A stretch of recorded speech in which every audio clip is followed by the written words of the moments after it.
My friends, over the past 2 years, we have been blessed with 2 rabbinic interns. One of them, Marc Blatt, has over those 2 years shown himself to be a man who is passionate about Torah, passionate about Am Yisrael, about the people Israel, and Eretz Yisrael, the land of Israel. He has shown himself to be one who is willing to engage in text and has a tremendous desire to be able to share what he has learned with others, as he has served as our teacher both in our JLC, in our religious school, and in other elements of our congregation, speaking here from the Bima, as well as teaching classes. But my friends, something changed on Monday.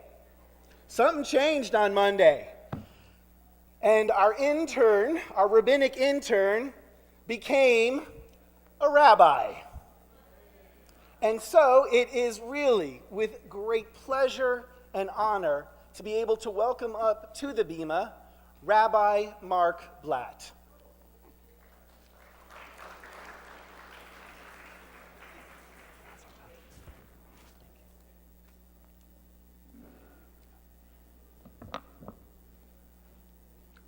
Shabbat Shalom.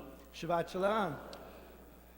For those who did not have the opportunity this past week to watch The Daily Show, they have this recurring segment that they've been doing that is highlighting India's upcoming election, with it being cast as the largest election ever, with projections in the 800,000 votes cast. 800 million votes cast. That's a much bigger number. In this segment, Jason Jones asks the former chief of elections, "What do you do to disenfranchise voters?" in a snarky way, to which the former head of the election says, "We don't do that. Everybody here counts." He goes on to explain that in India, that they have polling stations all over the country, some within 2 kilometers or 4 miles of each other. These polling stations serve small villages, family compounds, and there's even a polling station in the middle of a forest that serves a single individual. When Mr. Jones asks, "Isn't that expensive? What's the point?" the chief executive says, "It is, but it's important that every person has their vote." This week, we begin the book of Bamidbar, or the book of Numbers. If there are any of my Kita Dalet students in the room, Bamidbar means in the desert or in the wilderness, although those were really baritone voices for my 4th graders. And while the majority of the book does take place in the desert, in our journey to the land of Israel, we still call it Numbers in English. Why is it? Well, as we've heard already today, it's because the book opens with a census of the people, specifically all the men who are able to serve in the military, besides the Levites, who have their own holy task. We spend 4 chapters listing the various clans with their numbers and available soldiers. What can we learn from this? Well, for one thing, we're learning about the maturation of the people Israel. Up until this point, we were refugees. We were led by God and Moshe out of Egypt, a ragtag group of people, to Har Sinai, Mount Sinai, where we received the Torah. And now, chapter 1 of Bamidbar, we are starting to organize ourselves as a nation. In the end of the Parsha, we get our urban planning, laying out who lives where in relation to each other and the Mishkan and the camp. And now, in the beginning, we are taking our census in order to determine how large of an army we have in order to defend ourselves. We are no longer depending upon God for our protection. We depend upon ourselves. There's something else that can be gleaned from the roll call of this Parsha. It is Rashi, the medieval French commentator, who finds the holy amongst the mundane. Why did God command a census? Because when something is dear to you, you count it and you keep track of it. Think back to when you were a child. How many dolls did you have? How many Hot Wheels? How many baseball cards? For me, I had 8 Cabbage Patches and 212 Garbage Pail Kids. If we were to look at every time that God calls for a census, it's either after a calamity, like the episode of the Golden Calf, or after a joyous event like the completion of the Mishkan or the tabernacle. As we read later on in Deuteronomy 7, we are called God's treasure. In each census, God is just keeping track of us. But who exactly counts? In the Parsha, it's pretty clear. It's men aged 20 to 50 who can serve in the military. And that is important to know who will stand for the community in battle. But that leaves out a very large segment of the population. It leaves out women, children, the elderly, the infirm, and those who are joining us along for the journey but are not yet a part of our people.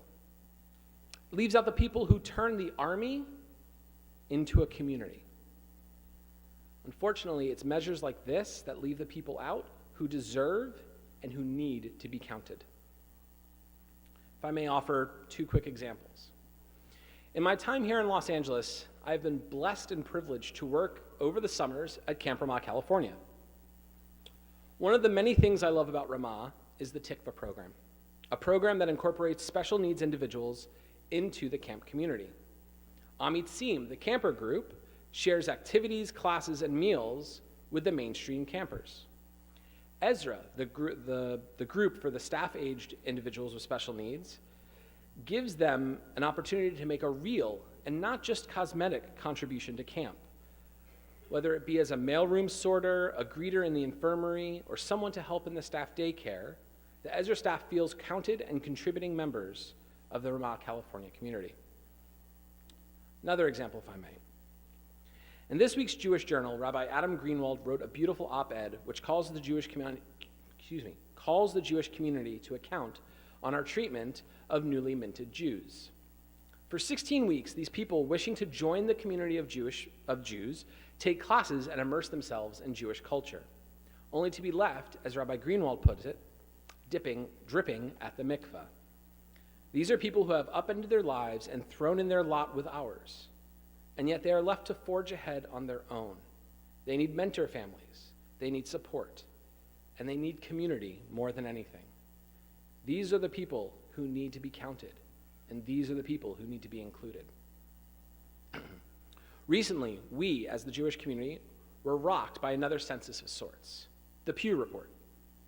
Now, I'll not go into all the details of the report and what it portends for the future of the American Jewish community, because that has been done over and over and over and over and over again by people much smarter than I.